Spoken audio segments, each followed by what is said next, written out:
John Oppenheim once said that one should always go to university to get the knowledge of what he knows and what he doesn't know. And you know this by the culture of debate and discussion. Here we have civil rights activist Kavita Krishnan with us. Let's get to know about the march. Hello, welcome.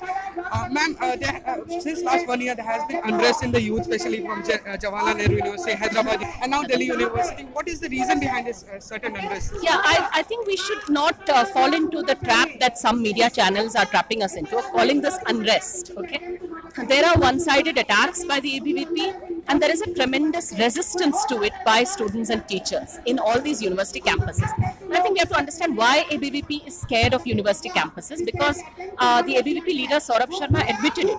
He said Hindu Rashtra in a tweet. He said Hindu Rashtra would have become a reality long ago, were it not for universities like JNU, etc., etc. So they know that students and teachers who think, who debate, who have an open minds are the biggest threat to their fascist idea of what India should be like. And that is why they feel the need to destroy the spaces for free thinking and free debates on campuses. That is why they're attacking, and look at what they're attacking. You know, they are attacking everybody, even a 20-year-old woman student who stands up to say, "I'm not afraid of ABVP." She is made afraid by, having rape threats sent her way.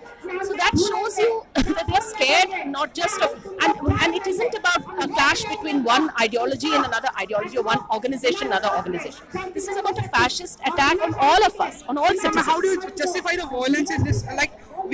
Everyone supports the protest by ideas, by dialogue, by debate, discussion.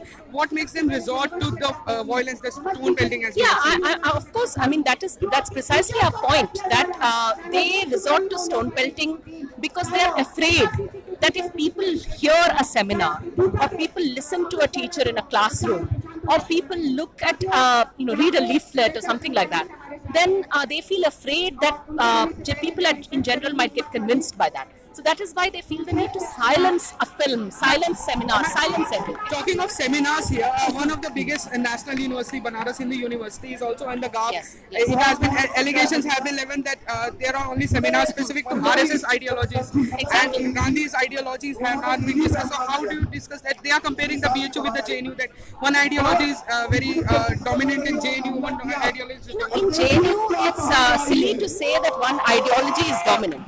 If you are anybody who has had anything to do with JNU knows that there are teachers and students of various ideological views there. Anybody can hold a public meeting, anybody can hold a seminar, anybody can screen a film, and they all do. Okay, so in JNU, the answer of a poster is a poster, the answer of a slogan is a slogan, the answer of a film screening is a film screening.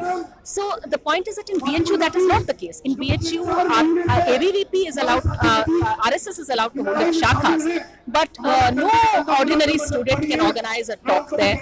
Okay, no left organization can hold a seminar or hold a talk there. And for instance, take Lucknow University.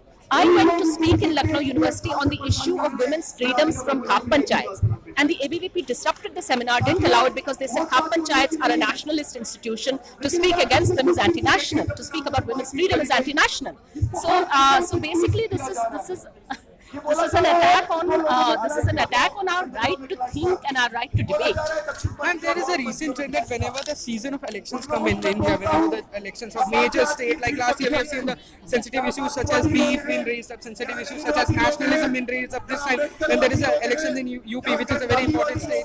So why this politics always raking up the sensitive issues? Yeah, I don't think it's even raking up sensitive issues. They're trying to create fake drama about nationalism in danger because there's an election in UP. Okay, that is basically what's happening, and I think that we need to tell them that look, we need to tell these media channels also that look, when a woman is attacked, then there are some people who will try to divert the issue to the length of her clothes, okay, to the to the limits of her clothing. And similarly, now when there is an attack, one-sided attack by the ABVP, there is an attempt to shift the debate to the limits of free speech. And And we have to say we will not debate the limits of free speech. We will debate the limits of the goons.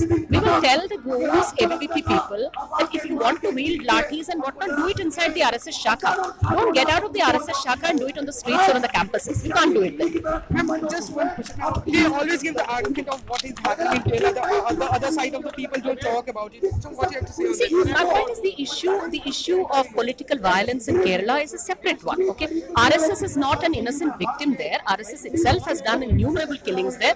RSS leader has just given a supari for the head of the Kerala chief minister. It is an openly terrorist outfit. But apart from the RSS and CPM, there is also other issues of political violence that we all have been protesting. When Comrade TP Chandrasekharan was killed at the behest of the CPIM, we were among those who were at the forefront of the protest, went and met Comrade TPC's family, fought with them for justice. So my point is that you see the issue of political violence is not about the issue of RSS victimization in Kerala. RSS wants to make it about that, but that's not true. Okay, RSS is an aggressor there. And I think that the issue of political violence there is a much larger one. Again, why are they raising it now?